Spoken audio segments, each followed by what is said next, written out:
السلام عليكم ورحمة الله وبركاته. ازيكم عاملين ايه؟ يا رب تكونوا بألف خير. اللهم صل وسلم وبارك على سيدنا محمد. ان شاء الله النهارده هنعمل القرص الطرية بتاعة الأفران، مش القرص الفلاحي. هتفرق. تمام. انا دلوقتي معايا 200 جرام من اللبن، وحطيت لبن، اي لبن انتوا بقى تستعملوه، اي لبن عندكم وتحبوه استعملوه. لو عايزين تعملوا كله بمية وتحطوا لبن بودر، تمام، انا بحب اعمل كده. بس ده كان لبن محدش هيشربه عندي، فقلت ان انا استغله. تمام. حطي بقى 4 معالق سكر كبار كده، ممكن تزودي كمان علشان العجينه كانت محتاجه تبقى ايه، مسكره سيكه يعني. تمام. حطي من كده يجي 5 معالق سكر من الكبار، انا حطيت 4 بصراحه. كيس خميره بقى، والخميره دي يعني الى حد ما كانتش عجباني النوع دوت. تمام.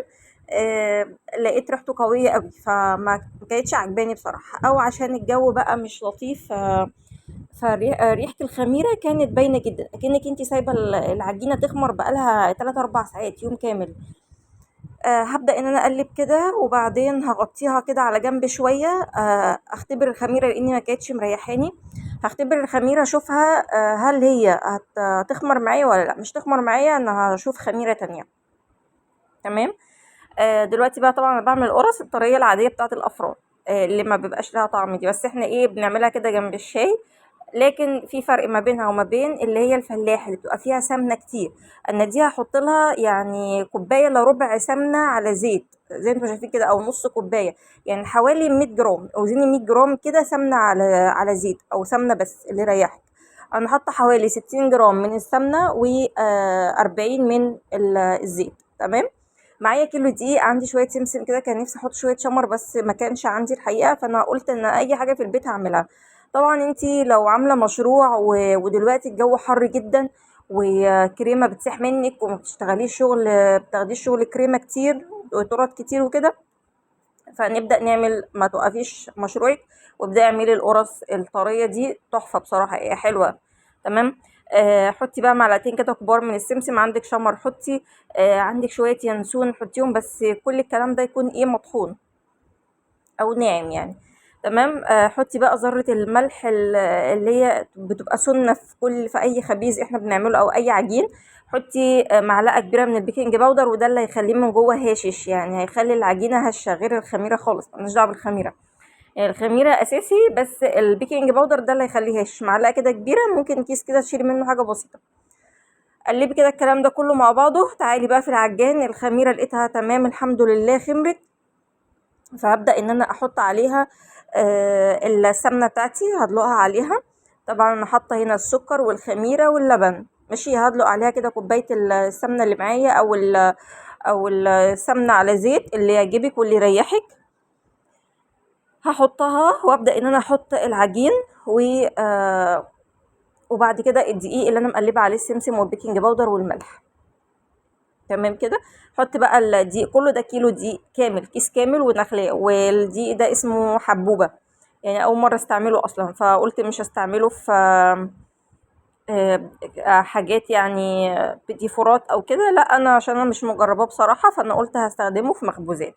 تمام. البيتي فور طبعا انا بخاف اجرب اي حاجه بصراحه، انا يعني دايما احب لا اما الكوثر لا اما الضحى، مفيش كلام في الموضوع ده. هبدا بقى ان انا بس الدقيق ده بالسمنه واللبن. تمام. لو احنا هنعمل الفلاحي اللي هي بيكون فيها سمنه بقى وقشطه والكلام ده كله، هنبس الاول الدقيق بالسمنه، دقيق بالسمنه، مبيبقاش فيه زيت، دقيق بالسمنه اللي معايا، ويا سلام بقى لو سمنه بلدي يعني. هنبسه كويس جدا اكننا بنعمل الكحك بتاع العيد كده، وبعدين نزوده شويه اللبن او الميه اللي يريحك. انما دي القراص الطريقه بتاعه الافراح العاديه. وممكن كمان تحشيها عجوه، انا أنا بحبها بصراحه بالعجوه، بس ما حشيتهاش، سبتها ساده. تمام. هحط بقى مجين من الميه كاملين، بس انا غلطت غلطه. انت ما تحطيش المجين علشان خاطر نوعيه الدقيق اللي معاكي، لا انت حطي مج مثلا ونص، واختبري العجين، هو هيحتاج مجين لمجين وشويه كده، بس انا ما كانش معايا المجين مليانين فحطيتهم. انت بقى حطي مج ونص، وبعدين جربي العجينه. انا احتجت ان انا ازود معلقتين بالظبط دقيق علشان خاطر الميه طلعت زياده. بصوا بقى، هبدا اعجن في العجينه، طبعا زي ما قلت لكم ما تحطوش ميه زياده. طبعا انا احتجت احط معلقتين من الدقيق، تمام، علشان خاطر تلم معايا. العجينه بتكون طريه، يعني ملزقه شويه بس ما بتمسكش قوي في الايد. تمام، بالطريقه دي هسيبها بقى تخمر على جنب. ولما تخمر سبتها خمرت وجبت بقى صاج وبدات ان انا اقطع فيها. يعني خلي الكوره حوالي من 30 ل 40 جرام كده، هتكون القرصه تمام كويس، ما تكبريش عن كده يعني. 30 ل 40 جرام. عندك ميزان وابدأي وزني بقى كده ايه على الميزان. دي كده كانت كبيرة قوي، فانا لما وزنتها لقيتها 80 جرام، فرحت بقى ايه قطعة منها. بدأت ان انا بقى ايه اعمل كور كور صغننة كده. حوالي الكورة حوالي 30 40 جرام. انا ما مش كل الكور ان انا يعني هوزنها. انا خلاص شفت شكل الكورة شكلها عامل ازاي، فهبدأ ان انا اقطع بقى ايه على قدها. تمام، بالشكل ده. وهسيبه في صاج طبعا واقطعهم كلهم، واحط عليهم كده كيس من بتاع التلاجة او عندك مفرش، حطي علشان خاطر العجينة ما تنشفش منك. وابدأي ان انت بقى تجيبي ايه صيجان بقى تانية، وخدي بقى اللي انت هتدخليه الفرن، خدي من الكور دي وحطي على الصاج اللي هتدخليه الفرن، وبططيه كده تبطيطه صغيره خالص، مش قوي يعني ما تدوسيش عليه جامد. وابدأي ان انت ادهني وشه باللبن، هيدي لون تحفه جدا هتشوفوه في الاخر. اجيب بقى نصاج كده وابدا ان انا اجيب من اول ما عملت خالص في الاول خالص. هجيب واحده واروح حطاها، يعني هلمها كده لمه بسيطه واحطها على الصاج، وابدا ان انا ابططها تبطيطه بسيطه جدا. الصاج طبعا ده انا كنت حاطه فيه الاول العجين، وبعدين علشان هو مش حكايه ان هو مش نضيف يعني، هو نضيف بس كنت حاطه عليه الاول مقطعه عليه الاول، بعدين شلته حطوه في الصاج الكبير عشان ادخل الفرن في الصاج ده. زي ما بقول لكم يعني هبدا بقى ان انا ايه اعمل كل الصاج واحط على وشه لبن بالفرشه كده، حاجات بسيطه. تمام، لبن، ومش هحط سمسم ولا حاجه، هو لبن بس عشان بس يديله ايه يحمر وشه كده يبقى حلو لونه حلو. هعمل صاج زي ده تاني وادخلهم الاتنين مع بعض الفرن. والفرن بيكون انا يعني طبعا انا مسخناه، قطعت القرص وسبتها ايه على جنب كده ترتاح شويه، وبدات ان انا شغلت الفرن. سبته بقى حوالي كده 10 دقايق ربع ساعه شغال مع نفسه كده ايه يسخن كويس. وبعدين اروح مدخله السيجان ده وحاطه الشبكه من تحت خالص، يعني في الرف اللي قبل الاخير من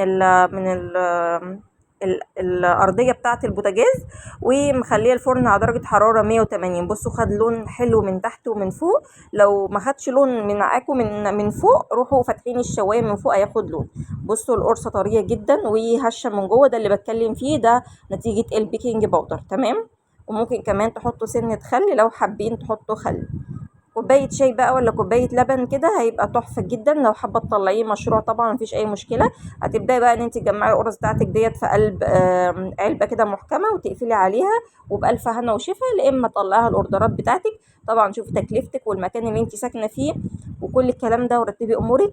واشوفكم في فيديو جديد ان شاء الله، وباذن الله نعمل القرص الفلاحي مع بعض. وما تنسوش بقى اللايك والاشتراك في القناه وفعل زر الجرس يوصل لكم مني كل جديد. والسلام عليكم ورحمه الله وبركاته.